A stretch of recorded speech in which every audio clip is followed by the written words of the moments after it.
we've got Thanksgiving coming up. Fill in this blank for me. Thanksgiving isn't Thanksgiving if blank isn't on the menu. Macaroni and cheese. Man, Definitely. That's a favorite for everybody, Yeah. it seems like. Yeah, definitely, without a doubt. That's a go-to. Yeah.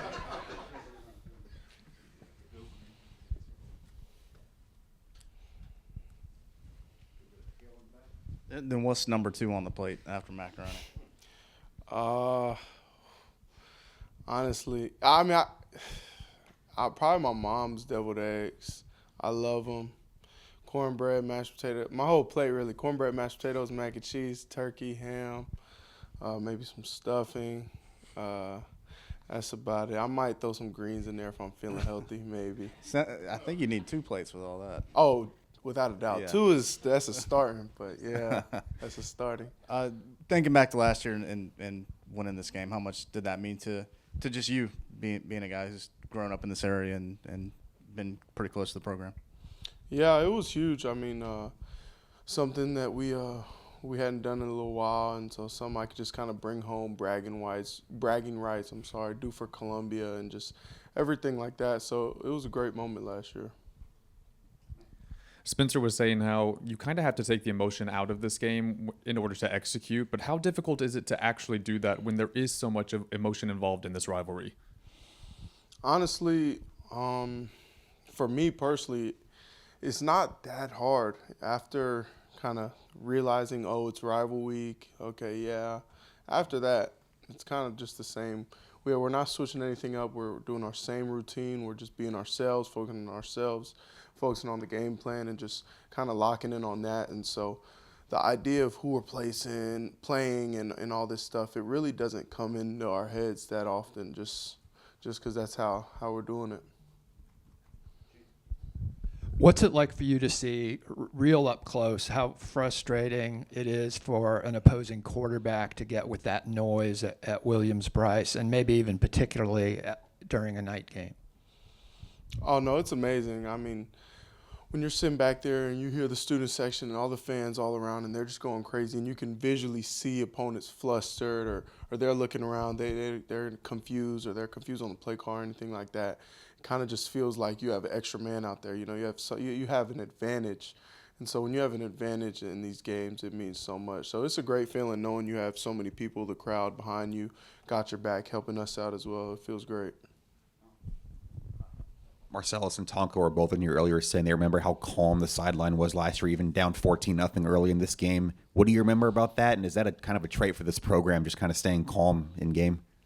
Yeah, I mean, I think that's a big thing, just keeping your poise, staying calm, knowing who we are, making the adjustments we need to make, and just executing. And, you know, don't get too high, don't get too low, just kind of stay even keel and ride that out until the game's over, and, you know, you should get the product you want.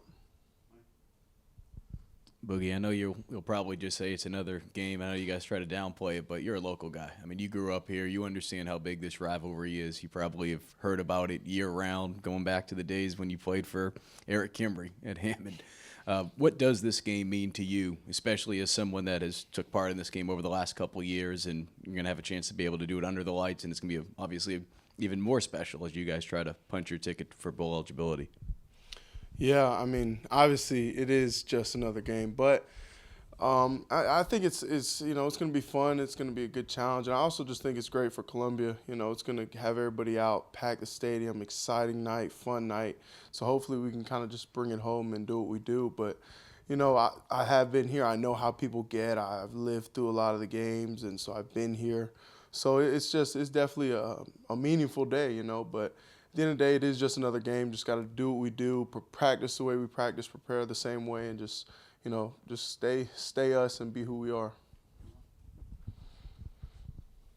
Boogie, from a leadership perspective, I mean, knowing how much emotional intensity there is kind of from the outside for a game like this, you know, have you communicated anything about that to some of the younger guys who might not have experienced this kind of environment and, you know, sort of rivalry feeling before? Yeah, I mean, it's been said, kind of just that even kill, just stay the same.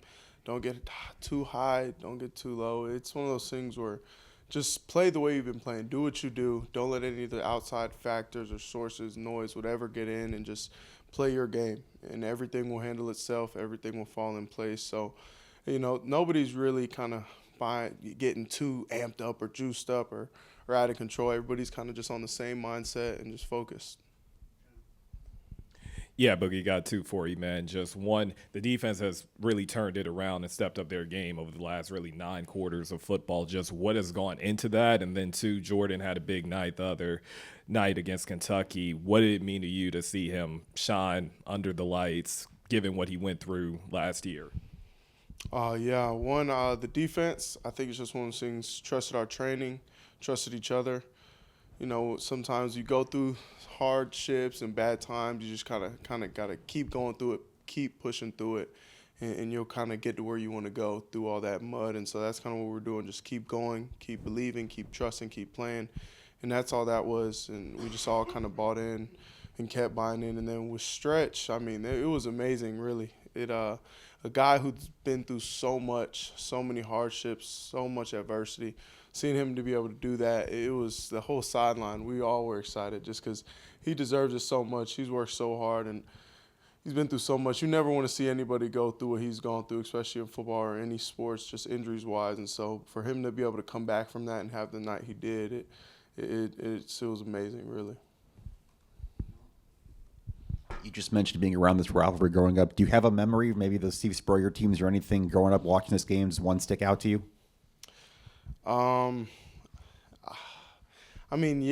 Not the best memories, honestly, but that's, it's been so back and forth with kind of the rivalry, I feel like. So my personal memories haven't been the quite best except last year, so hopefully I can just keep making good memories.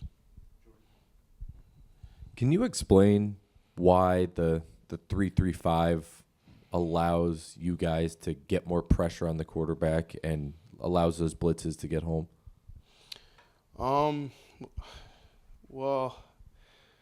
to see how what I could say without, but I mean, it just get new personnel in there, switch it up, you move guys around, do certain things, do different things, and so when we're able to have all these formations and tools that we can use and just keep the offense on our toes, that kind of just allows us to play a little faster and gives the offense a lot more to think about and worry about. So that's all that is, just another thing in our toolbox, another defense we can run that helps us just get to the quarterback and play good football. You talk about the emphasis of staying calm, especially like in the rivalry. But what was it like for you? The first time that you played in the rivalry, were the butterflies just swarming, or were you able to stay calm? Yeah, I think it's just pure excitement. That's kind of one of those games that obviously it is just another game, but it's a rivalry game. That's kind of what makes football fun, especially college football. Those big rivalries that have been going on for so long.